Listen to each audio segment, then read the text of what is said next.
Presidential hopeful Senator Elizabeth Warren has unveiled an education platform which promises to invest in public schools. She just released the plan days after promising to detail exactly how a Warren administration would fund Medicare for All.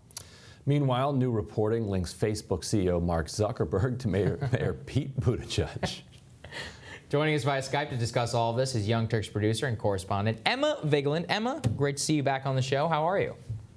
I'm great. Thanks for having me, guys. Oh, absolutely. So, Emma, I know that you were recently attending the Bernie Sanders rally. That's where Ryan was as well. You had an interesting conversation with Nina Turner about feminism and why AOC would endorse Bernie Sanders. Let's take a listen to that and we'll get your reaction.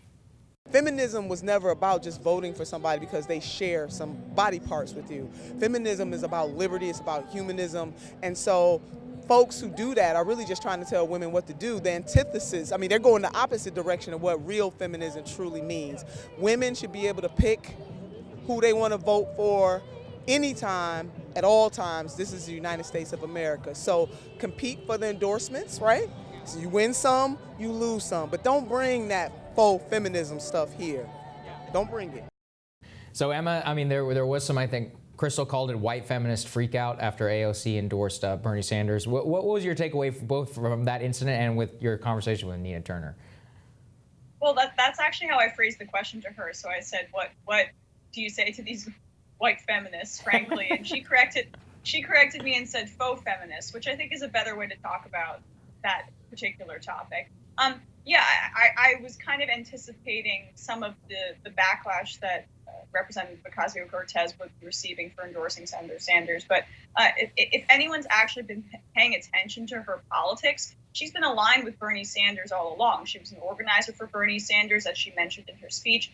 He was the inspiration behind her insurgent run to represent New York 14. So I think if anyone actually just decided to look beyond the superficial aspects of race and gender and all of that, they would see that she's always been aligned with Sanders. And I also mentioned on another show yesterday that when I covered her and spent the day with her back in March during her primary in 2018, the first thing I noticed when I went to her apartment was that she had a Bernie Sanders bumper sticker on her front door.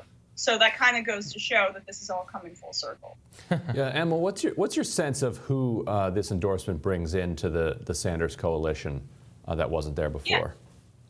Yeah, I think there were a lot of people who were skeptical about Bernie Sanders for reasons like his age and his health. I mean, the heart attack, let's be real, it was not a great political moment for him in that sense. And so a week later, for her to endorse him, I think he brought in, or her endorsement brought in, people who may be supportive of the movement, who were kind of on the fence, who were wary about supporting Bernie Sanders because maybe he seemed too unelectable and there were concerns about his age and the media perpetuating that narrative. I think that she gave confidence to certain people who might otherwise not have supported him.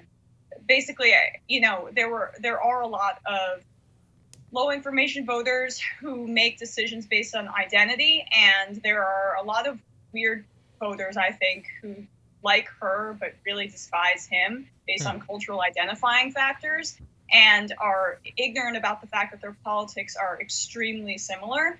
And so maybe that was able to bridge some of that gap and then additionally give confidence to people who were supportive of him but wary to vote for him. Mm-hmm. Yeah, I meet a lot of those weirdos too. That, oh God, I hate Bernie Sanders. What do you think of AOC? Love, absolutely love AOC. Pivoting a little bit, Elizabeth Warren is now out with education plans. So we now have education plans from Bernie Sanders, from Joe Biden, and Warren. What do you make of hers and how it's going to play in the primary? I think it's a great plan. I think that there is right now a bit of plan weariness when it comes to her, because it was a really phenomenal way to dominate the news cycle in a policy-based sense when she started putting out these plans. But now she's put out 1 million and 1,000 plans, and so eventually there's gonna be some tiresome. People are going to get tired of it in a sense, but I do love it. It's another way she's going to pay for it with her wealth tax. It's a great way and a great political framing of the debate.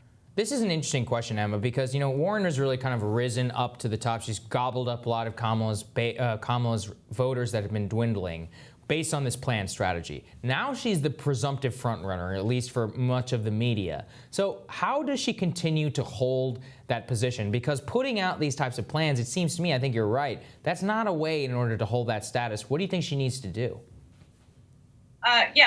Fatigue was the word I was looking for right. earlier. I think that there's a little bit of planned fatigue. Yeah, it's surprising to me, again, that there are Kamala voters who are going over to Elizabeth Warren when I think their politics are very different. I think the big differentiator between Elizabeth Warren and Bernie Sanders is foreign policy. I think Warren is largely excellent when it comes to domestic policy. So, and Kamala Harris is a blank slate and will go with the wind, much like Mayor Pete Buttigieg, who's very concerning in the surge that he's taken in Iowa, in my view. But back to what you're saying, what she has to do, I think, is really just sit pretty. And I know that she is still climbing in the polls and all of that, and that maybe I haven't seen the national averages yet. Maybe the fact that every candidate went after her in the debate has kind of hit into her support in some way. But I do believe that she has the ability to kind of sit pretty, let all these other candidates drop out. And then once it's a more 3-person, 4-person, even 5-person debate, she can get more aggressive and go after the other candidates. Yeah. Emma, you're a very online person. Do you see much energy for Warren online relative to Sanders and even Andrew Yang? Do you see, is there like an Elizabeth Warren hive running around? Not as around, much. I guess. I am a very online person. I would describe myself as that. I'm not seeing it as much. The Andrew Yang online coalition is very aggressive and very real. Bernie Sanders obviously is very real. But I do think that she is getting a lot of that suburban support. So people who may not necessarily be as active online. When I went to her Washington Square Park rally, it was packed. So I do think that the polling is directly correlating with real support for her on the ground. But for example, the Bernie Sanders polling, he's unpollable. The people who are going to show up for him in Iowa, it's really hard to nail down how well he's doing in polling, as we saw in 2016, especially in these caucus states as well. But I think he's going to have a better showing in Iowa and in other states than the polling indicates. I think Warren's polling is pretty indicative. It's I would say parallel. And then people like Joe Biden, that's just hot air. Yeah. So final question for you, Emma. There's been Elizabeth Warren, she released a statement. She said she will be releasing a plan soon on how to pay for Medicare for all. Crystal and I actually been talking a lot about this, on how it seems reasonable in order to say, I don't know how, or we'll get to there. But when your whole thing is that you have a plan for everything and you haven't done that for the signature campaign proposal, do you think that that's going to satisfy some of those questions that she keeps getting on the debate stage?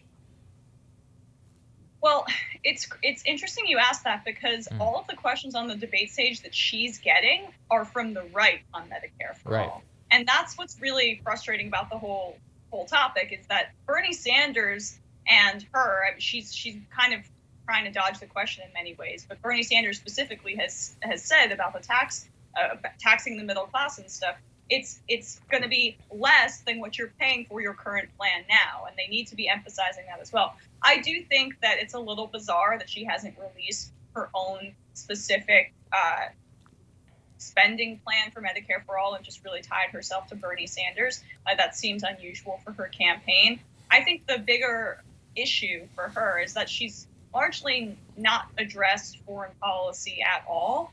Recently, over the weekend, she said that she would be supportive of leveraging aid to Israel. But when foreign policy is becoming something that's more at the forefront of the Democratic primary voters' consciousnesses, although not enough, I think that that's really what she needs to be focusing on now, because she's been pretty clear. She is in favor of Medicare for all, but would, maybe is not as vociferously in favor of it as Bernie Sanders. I think her bigger issue, again, is tackling foreign policy, how she's going to do it. And and then go from there. Well, thank you so much for joining us, Emma. We really appreciate it. Thanks so much, guys. Absolutely. Next on Rising, during the last Democratic debate, there was a single question dedicated to veterans issues. This is despite still severely inadequate VA, along with mental, physical health crisis amongst veterans. Former United States Marine Mark Geist explains how a new telemedicine service might help fix the treatment gap when Rising continues.